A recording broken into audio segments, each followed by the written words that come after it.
Buenas tardes y bueno, muchas gracias a Salva y a Antonio y a toda la Sociedad de Filosofía, Juanma, por invitarme a estar en esta mesa.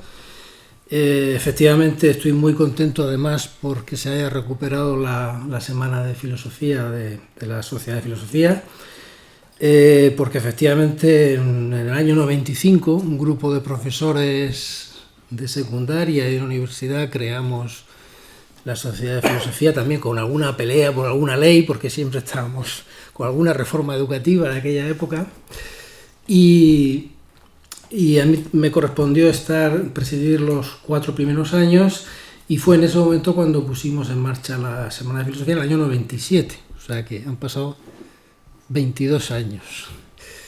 Y en esa primera semana uno de los invitados fue Jorge Risman, para hablar de la crisis ecológica, o sea que efectivamente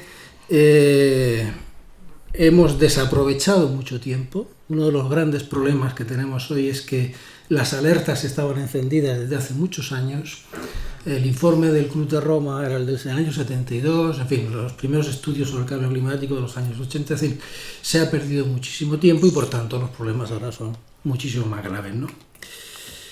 Bueno, yo cuando me propusieron participar en esta semana propuse este título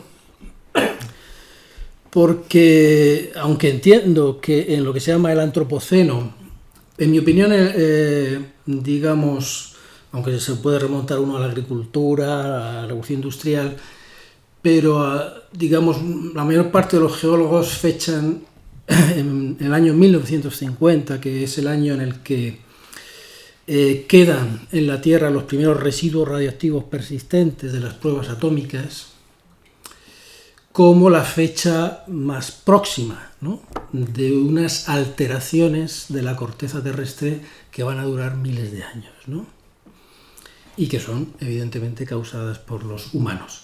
Si entendemos que el antropoceno comienza después de la Segunda Guerra Mundial, con la era nuclear, yo diría que tenemos hoy dos grandes problemas, que son, por un lado, la crisis ecológica, es decir, todos estos problemas que ha enumerado Carmen muy bien, ¿no? Es decir, no solo el cambio climático, la pérdida de diversidad, etc. Y por otro lado, lo que yo he llamado la globalización amurallada, que también lo ha comentado ella. Es decir, nuestra relación con la naturaleza se ha, digamos, alterado radicalmente, nos hemos convertido en un habitante tóxico de la Tierra, y por otro lado, hemos creado una sociedad global, mundial, como queráis llamarla, en la que paradójicamente se están multiplicando las barreras, las fronteras, los muros, las vallas, no solo físicas, sino también sociales, jurídicas, es decir, las desigualdades, las nuevas formas de violencia, y además ambos problemas, es decir, el crecimiento ilimitado de la economía capitalista enfrentado a los límites biofísicos de la Tierra es la primera gran contradicción.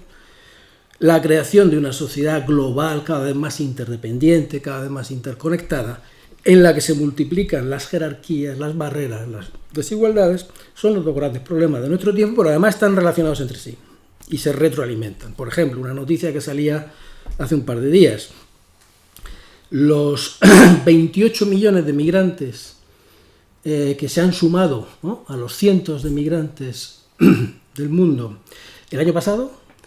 De los 28 millones de migrantes del año pasado, 18 millones son por causas ambientales. Y de esos 18 millones, 17 millones son por el cambio climático. Es decir, cada vez más las consecuencias catastróficas de la crisis ecológica van a afectar, digamos, a esa sociedad global que responde a esas migraciones climáticas cerrando, ¿no?, los muros, generando partidos xenófobos, gobiernos xenófobos, etcétera, etcétera. Es decir, hay una interrelación muy estrecha entre estos dos fenómenos. Pero, en realidad, yo había pensado hablar de otra cosa. Es decir, no cómo puede enfrentarse la filosofía a la era del antropoceno, sino cómo está afectando el antropoceno a la filosofía. De eso es de lo que voy a hablar. Y por eso pensé en esta cuestión de los papeles. ¿Por qué una filosofía sin papeles? Bueno, la expresión sin papeles, como sabéis, tiene muchas acepciones. Aquí esta tarde hemos estado escuchando muchas ponencias muy acertadas de distinciones conceptuales, entonces hay que hacer algunas distinciones conceptuales. La expresión sin papeles tiene muchos significados. Hay uno que es el más elemental de todos. Yo he decidido deliberadamente esta tarde venir sin papeles. El papel es una materia generalmente elaborada con fibras vegetales, maderas, o lino, algodón, etc., que se utiliza para escribir, para otras muchas cosas también, ¿no? Ahí está el papel higiénico, el papel moneda, pero fundamentalmente lo inventaron los chinos, los árabes la trajeron a Europa, esta invención, y se extendió a todo el mundo, ¿no? Y el papel ha sido el gran medio material de la escritura. Bueno, es un problema ecológico porque consumimos no recursos sino bienes naturales y porque además las fábricas que producen el papel son muy contaminantes, el proceso químico de la elaboración de la celulosa y del blanqueado del papel, etc. Pero no voy a hablar de eso. Voy a hablar de la escritura, es decir, la filosofía, por lo menos la que nosotros conocemos en Occidente, la filosofía occidental, desde hace 25 siglos, ha practicado al mismo tiempo el lenguaje oral, verbal, la conversación socrática entre amigos, paseando, ¿no?, por la naturaleza, al aire libre, pero también en el aula, el profesor, los alumnos, o en el ágora, en la asamblea pública, y al mismo tiempo ha practicado la escritura. De hecho, puede decirse que la filosofía occidental se institucionaliza, sobre todo a partir de Platón, gracias a dos prácticas sociales, la enseñanza y la escritura. Y Platón es el autor de los diálogos y el fundador de la academia. Y la escritura va colonizando cada vez más las prácticas orales. Es decir, la propia enseñanza se convierte en la enseñanza de textos, de lectura, comentario, interpretación de textos. La filosofía occidental fundamentalmente está ligada a la escritura y eso ha condicionado la manera de hacer filosofía. Decía Nietzsche, ¿no?, que el filósofo es un señor que está sentado en una biblioteca o en un despacho, en un escritorio, aislado del mundo, aislado de la naturaleza, encerrado con sus libros, construyendo su discurso. Podemos imaginarnos a Descartes, con su chimenea allí. Yo que pienso no puedo dejar de resolver que soy un ser pensante. Es decir, el yo pensante se autoconstituye aislado de los otros y aislado de la naturaleza, gracias a la escritura. La escritura ha conformado la filosofía occidental, pero no ha eliminado del todo la práctica oral. En los debates públicos, en las conversaciones entre amigos, en las caminatas. Últimamente se han publicado muchos libros de escritores y filósofos que caminaban y que pensaban caminando, ¿no? Hay muchos, pero hay uno de ellos, de un filósofo francés, Frédéric Gros, que se llama Caminar, una filosofía. Es muy bonito. Primera acepción, por tanto. La filosofía sin papeles es la filosofía que está ligada al lenguaje oral, a la conversación, a lo que hoy se llaman las prácticas filosóficas. Es decir, la recuperación de lo que fue la filosofía socrática, preplatónica, ¿no? Sócrates, que es nuestro gran patrono, resulta que no escribió. Se puede hacer filosofía sin papeles. Esta es la primera indicación que quería plantear. Se puede hacer filosofía sin papeles. Es más, se debe hacer filosofía sin papeles. Hay mucha gente hoy, muchos licenciados o graduados en filosofía, que están haciendo filosofía con niños, con amas de casa, con presos, con colectivos no alfabetizados, digamos, ¿no? Y están haciendo filosofía. Ese es el primer sentido. Tened en cuenta que la escritura la inventan los estados para controlar a la población. Fundamentalmente se inventó como un sistema de censo de tierras, de personas, de ganados. Luego, evidentemente, ha servido para la literatura, para la ciencia, para la filosofía, para muchas cosas. Pero nunca ha abandonado el vínculo con los regímenes de dominación. Nunca. A partir del Estado moderno y con el desarrollo de la imprenta, la escritura es un instrumento fundamental del control de la población. Pensad en el carnet de identidad, en el papel moneda, como os decía antes, en que cualquier acción social que realicemos no tiene reconocimiento jurídico si no está registrada en un documento público. Y eso me lleva a la segunda acepción de la expresión sin papeles, que hoy está muy de actualidad desde las últimas décadas. Hay personas sin papeles, ¿no? Fundamentalmente aquellos extranjeros que residen en un país que no los reconoce como ciudadanos, ¿no? Que considera que están residiendo, han entrado y residen en ese territorio de manera ilegal, contraviniendo la ley. Y se les llama sin papeles, los inmigrantes sin papeles. Hay millones de personas en Europa, en España, en Murcia, en todo el mundo, sin papeles.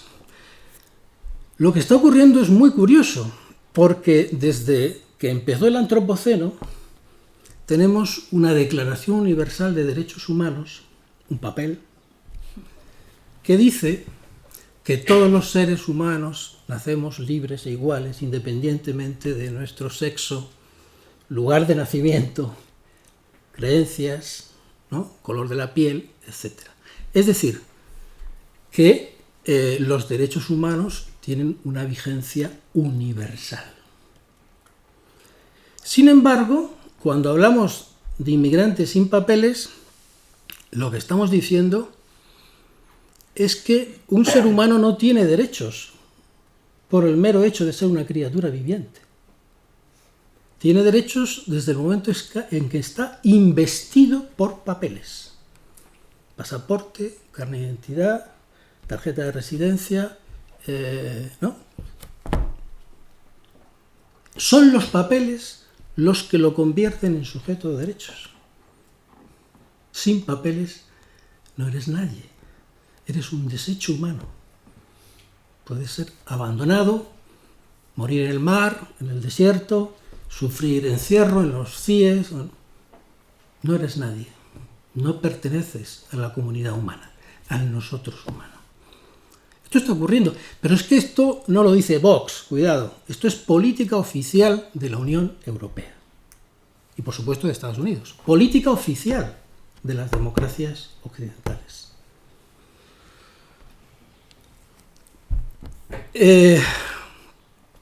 Precisamente por eso la filosofía hoy tiene que reivindicar el derecho a ser una persona sin papeles. A que el derecho a tener derechos, que decía Hannah Arendt, se le debe reconocer a todo ser humano en cuanto ser viviente,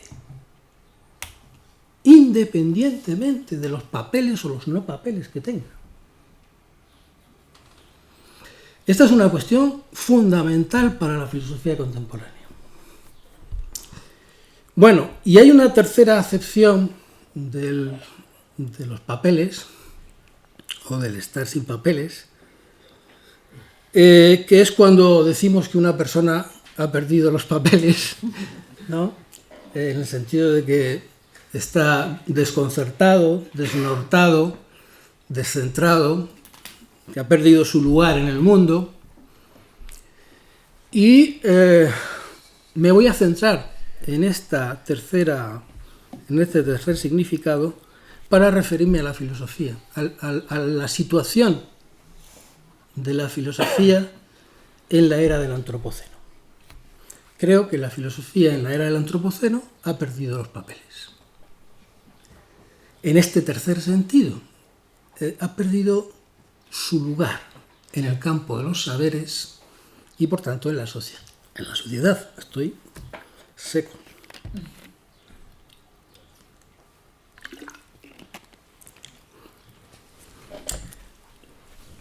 Voy a hablar, en el último texto que publiqué en GERDE, que se llama Mundo, Nosotros, Yo, defiendo que esos son los tres grandes campos de nuestra experiencia. Cuando venimos al mundo, venimos con un cuerpo viviente, vulnerable, mortal.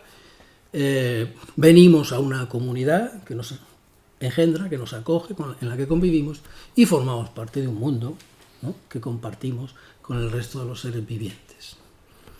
Pues creo que la filosofía ha perdido sus papeles en esos tres grandes ámbitos, en relación con esos tres grandes ámbitos, o con el modo en que la filosofía ha pensado hasta ahora el yo, el nosotros y el mundo. Con respecto, avísame cuando me quede un poquito de tiempo, con respecto al yo. La mayor parte de la filosofía occidental la han escrito en papeles hombres, varones. Desde la era del Antropoceno, aunque hubo pioneras anteriores, en el siglo XVIII, siglo XIX, pero fundamentalmente en el año 47, 49, no recuerdo, Simone de Beauvoir escribe El segundo sexo, por la misma época, que los derechos humanos, que el Antropoceno. Es decir, las mujeres empiezan a tomar la palabra y a escribir libros. Y surge el movimiento feminista, la segunda ola del movimiento feminista, y eso ha desconcertado a los filósofos. Porque el feminismo, sobre todo el feminismo filosófico, trastoca completamente la concepción de la identidad, de la subjetividad, del yo, por ejemplo, cartesiano, pero también lockeano, humeano, que teníamos heredado del pasado. Un sujeto consciente, racional, autónomo, soberano, que era fundamentalmente identificado con el varón, porque la mujer no era racional, no era autónoma, no era libre, etcétera, etcétera.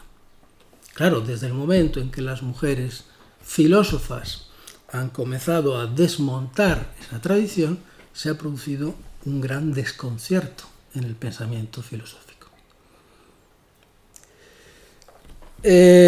Y lo vimos todos los días. Muchos de nuestros colegas todavía están bastante desnortados. El segundo descentramiento tiene que ver con la categoría de nosotros, de comunidad humana. Toda la tradición filosófica occidental ha pensado en términos cosmopolitas, desde Diógenes. Todos los filósofos han pensado en términos de humanidad, pero han identificado la humanidad con una determinada comunidad histórico-política. Aristóteles dice, los seres humanos, el libro primero de la política, ¿no? El ser humano es un animal, zoon politikon, un animal político. Claro, uno sigue leyendo y resulta que el animal político es varón, es cabeza de familia, es propietario de tierras, es heleno.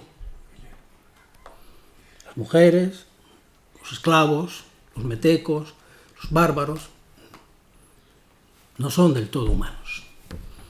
Y esto es algo que se ha repetido históricamente. Es decir, helenos, luego fueron romanos, luego fueron cristianos, luego fueron europeos blancos. De manera que cuando la Europa moderna inicia la gran expansión, la gran conquista del resto del mundo, lo hace con esta idea de que los europeos blancos de tradición cristiana y greco-latina representan a la humanidad. Y por tanto deben humanizar al resto de los pueblos. Bueno, esto lo dice todavía Husserl en la crisis de las ciencias europeas, en los años 30, ¿no? Todavía el hombre no se estaba dando cuenta de lo que estaba ocurriendo. Él todavía estaba convencido de que Europa era la cuna y el centro de la humanidad. Bueno, pues esto también, desde los años 50, desde la Segunda Posguerra Mundial, ha cambiado. Porque Europa ya no es el centro del mundo. Porque las colonias europeas se han descolonizado. Porque ha surgido un pensamiento filosófico, literario, económico, político en los países del sur, en las excolonias, ¿no? Hay un famoso historiador indio, Dipesh Chakrabarty, tiene un libro que se llama Provincializar Europa. Europa se ha convertido en una provincia del mundo, no es la capital del imperio. Todo esto que se llaman los estudios decoloniales o poscoloniales o subalternos, etcétera, no son sino una muestra de que también los pueblos bárbaros no europeos han tomado la palabra. Fijaos, los congresos mundiales de filosofía, que es el foro más amplio, ¿no?, de la filosofía que se hace en el mundo, pues hasta hace unos años se celebraban en capitales europeas o estadounidenses. París, Londres, Nueva York, una vez se celebró en México. Desde hace unos años se están celebrando en los países orientales, el último en Pekín, el anterior en Corea del Sur, el próximo en Melbourne, ¿no? Es decir, Europa, más que Europa, Euroamérica, el occidente euroatlántico, está perdiendo la centralidad también en el pensamiento filosófico. Y eso hace perder los papeles, o nos hace perder los papeles a quienes identificamos la filosofía con la filosofía europea. Y todavía nuestros programas de enseñanza pues, están centrados en la filosofía europea. Y no nos hemos enterado todavía de que hay filósofos chinos, africanos, latinoamericanos, etcétera, que por supuesto están reclamando sus propias tradiciones de pensamiento. Aunque, cuidado, han absorbido, evidentemente, la tradición filosófica occidental. Por tanto, el nosotros del que hablan los filósofos, pues evidentemente tiene que ser repensado muy seriamente, porque ahora sí abarca a toda la humanidad. Ahora sí. Ahora sí, como decía ya Hannah Arendt, la humanidad ya no es una idea abstracta o una comunidad moral ideal, no, es una realidad histórica. Y en tercer lugar, el tercer descentramiento, la tercera pérdida de papeles de la filosofía en la era del antropoceno, es el antropoceno. Es decir, es nuestra relación con la naturaleza. Lo ha dicho Carmen muy bien, es decir, hemos vivido una relación con la naturaleza, sobre todo en la época moderna. Yo considero que ha habido un cambio muy importante con el nacimiento del capitalismo moderno y de la revolución científica. Porque hasta esa época, todas las sociedades, incluidas las europeas, todas las sociedades de Oriente, de Occidente, del Norte y del Sur, a pesar de sus muchas diferencias culturales, consideraban que el mundo físico era un cierto orden, el macrocosmos, era un cierto orden al que el microcosmos humano debía adaptarse, acomodarse. Digamos, el ideal ético era un ideal epicúreo, o sea, los estoicos o los cínicos o los estoicos, epicúreos, cínicos, todas las escuelas morales occidentales, pero también en la filosofía china, es decir, todos pensaban que el ideal ético era un cierto ideal de acomodación al orden natural de las cosas, ¿no? Y lo mismo ocurría con el orden político. Es decir, curiosamente, las sociedades premodernas, esto que se llama la biomímesis ahora, lo practicaban, digamos, entendían que lo ideal era que hubiera una sincronía, ¿no? Una coordinación entre los ciclos humanos y los ciclos naturales. Eso se rompe en la modernidad. Lo que distingue a la modernidad es que es la única sociedad de la historia. Te dicen, no señores, el microcosmos va a transformar el macrocosmos, lo va a mejorar. lo va a conquistar y lo va a mejorar. Y eso es lo que hemos procurado hacer. Eso es lo que hemos procurado hacer gracias al saber científico o tecnocientífico, sobre todo desde la Revolución Industrial. Tened en cuenta que hasta la Revolución Industrial todas las formas de energía utilizadas por los humanos eran energía física humana o animal, o energías que llamamos ahora renovables, agua, viento, sol. Es la Revolución Industrial la que por primera vez comienza a extraer los combustibles fósiles, que es carbono enterrado, y lo desentierra y lo emite a la atmósfera. Ese ha sido nuestro problema. Nuestro gran éxito, que es la Revolución Industrial, es nuestro gran pecado. Es nuestro gran problema. Precisamente por haber desenterrado el carbono que estaba enterrado, tenemos el problema del cambio climático que tenemos ahora. Nuestra victoria sobre la naturaleza se ha vuelto contra nosotros. Entonces, por eso también estamos desconcertados. Porque somos muy listos. Realmente, yo me asombro. Yo he estado leyendo cosas de cosmología, astronomía, y me asombro de la cantidad de cosas que sabemos sobre el mundo físico, sobre la edad del universo, sobre el nacimiento de la vida. Es decir, el conocimiento humano ha crecido en las últimas décadas de una manera impresionante. Pero nuestro trato diario con la naturaleza, sobre todo a través de la tecnología, ha ignorado las leyes más elementales de la naturaleza. Y son precisamente los científicos. Tened en cuenta que los primeros movimientos antinucleares los formaron físicos. Los primeros movimientos ecologistas los formaron biólogos. Es decir, fueron algunos, lo que Kuhn llamaría la ciencia revolucionaria, ¿no? Es decir, algunos científicos que se dieron cuenta de que la cosa no iba bien y comenzaron a cambiar de paradigma, ¿no? Hoy, la mayor parte de la comunidad científica ha cambiado de paradigma. Hoy la mayor parte de la comunidad científica es muy consciente, pues, de que el sistema Tierra es un sistema holístico, de que la biosfera, ¿no? de que hay una serie de procesos geoquímicos, biológicos, humanos que interactúan y que forman unos equilibrios muy complejos, y que etcétera. Todo esto, la mayor parte de la comunidad científica lo ha asumido, pero hace muy poco, en las últimas décadas. ¿Cuál es nuestro problema? Que no lo han asumido las élites gobernantes del mundo. Es curioso que hoy día el discurso más revolucionario contra la economía capitalista no viene de ningún partido comunista. Viene de los informes que emiten los científicos cada día. Señores, esto no es sostenible. Señores, necesitamos un cambio radical. Esto lo están diciendo todos con un lenguaje muy técnico, muy sereno, muy tal, pero están diciendo, señores, esto es insostenible. Bueno, esto lo dijeron una mujer, por cierto, Donella Meadows, en el año 72. El primer informe del Club de Roma del año 72 dijo exactamente esto. Si continuamos con el crecimiento, las tendencias actuales, que las hemos reseteado enteras, ¿no? Si continuamos con las tendencias en crecimiento demográfico, consumo de energía, vertidos, etc., vamos al colapso. Esto lo decía el informe del Club de Roma en el año 1972.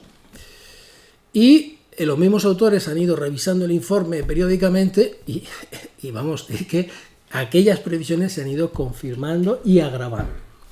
Bueno, pues la filosofía efectivamente tiene que repensar muy seriamente el lugar de la humanidad en el mundo y en la naturaleza terrestre. Y es un asunto grave porque tenemos a muchos filósofos y científicos elaborando una nueva religión hoy, que es lo que se conoce como el transhumanismo, que es una especie de vuelta de tuerca del mito prometeico del dominio de la naturaleza, en donde se nos está prometiendo la inmortalidad física, la creación de una nueva especie sobrehumana, ¿no? Gracias a la ingeniería genética y a la robótica, etcétera, a la inteligencia artificial, e incluso la colonización de nuevos planetas y de nuevos sistemas solares. Es decir, es un delirio presentado como ficción científica que pretende ocultar realmente la urgencia y la gravedad de la situación en la que estamos. Pero consiguen mucha financiación. eso sí, consiguen mucha financiación. Entonces, bueno, pues termino ya, decía Jorge Riesman en uno de sus últimos libros, él habla del ecosocialismo descalzo y utiliza la metáfora de los pies desnudos, descalzos, para justamente cuestionar esta ilusión tecnolátrica, ¿no? Este mito antropófugo, dice él. Bueno, pues yo he querido utilizar la expresión de una filosofía sin papeles también en este sentido metafórico, ¿no? Es decir, necesitamos, tú hablabas de una ética de la sobriedad, ¿no? De la contención, necesitamos una filosofía sin papeles, en este sentido también, ¿no? De repensar la escala humana y el lugar de los seres humanos en el mundo desde una perspectiva totalmente distinta de la que hemos heredado del pasado. Y nada más. Muy bien.